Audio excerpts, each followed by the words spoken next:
मध्य प्रदेश में बीजेपी और कांग्रेस के बीच एक बड़ा सियासी मुकाबला देखने को मिल रहा है।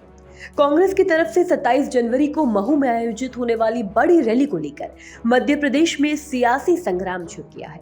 रैली का आयोजन संविधान बचाओ के तहत किया जा रहा है, जिसमें कांग्रेस के केंद्रीय नेतृत्व से राष्ट्रीय अध्यक्ष मल्लिकार्जुन खड़गे, राहुल गांधी, प्रियंका गांधी सहित हजारों कार्यकर्ता शामिल होंगे।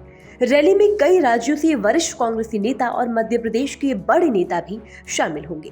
कांग्रेस का आरोप है कि बीजेपी नेताओं ने हमेशा से बाबा साहेब अम्बेडकर और संविधान का अपमान किया और यही संदेश वो इस रैली के माध्यम से जनता तक पहुंचाना चाहते हैं। तो ये बात हम जनता तक पहुंचाना चाहते हैं कि जिस तरह से संविधान निर्माताओं का ये अपमान कर रहे हैं, संविधान बदलने की बात कर रहे हैं, तो ये देश हित में नहीं है। देखिए, भ्रम क्या फैला रहे हैं कि आप पार्लियामेंट में अमित शाह जी का बयान जो आया है, जो पूरे देश की जनता ने देखा, और जिस बॉडी लैंग्वेज में उन्होंने उनका अपमान किया है, तो ये क्या कांग्रेस के कहने पे कर रहा है?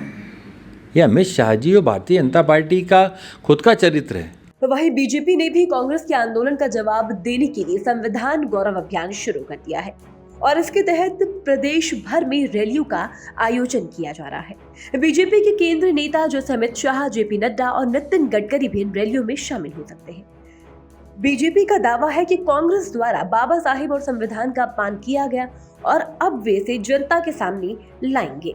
देश की आज़ादी के बाद से ना कभी कांग्रेस ने संविधान दिवस रखा, ना इस प्रकार की कोई यात्रा निकाली, पर कांग्रेस का प्रोपेगेंडा एजेंडा केवल एआई के माध्यम से मिथ फैलाना है, भ्रामक जानकारियां जनता तक पहुंचाना है और अपने हित को साधना।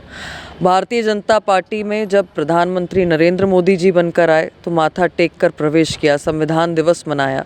भारतीय जनता पार्टी की सरकार ने ही बाबा साहब को भारत रत्न दिया और निरंतर, चाहे आरक्षण का मुद्दा हो, चाहे 370 हटाने की बात हो, भाजपा ने संविधान को सशक्त करने का काम किया है, बल देने का काम किया है। एक और पीसीसी अध्यक्ष जीतू पटवारी बाबा साहब की तस्वीर पर, संविधान की प्रति पर पैर रखकर खड़े होते हैं। दूसरी ओर राहुल गांधी खाली पुस्तक लेकर एक तरीके से फैंसी ड्रेस का भाग बनते हैं। इंदिरा गांधी ने इमरजेंसी लगा दी। हम सब जानते हैं कांग्रेस का इतिहास क्या है। इस सियासी जंग के बीच बीजेपी और कांग्रेस के बीच जुबानी जंग तेज हो गई है और मध्य प्रदेश में दोनों ही पार्टियों के वरिष्ठ नेताओं के दौरे की तैयारियां जोरों पर है। अब ये माना जा रहा है कि मध्य प्रदेश से ही बाबा साहेब और संविधान को लेकर चल रही सियासी लड़ाई को नया मोड़ मिलेगा। भारत एक्सप्रेस के लिए भोपाल से अजय भटनागर की रिपोर्ट।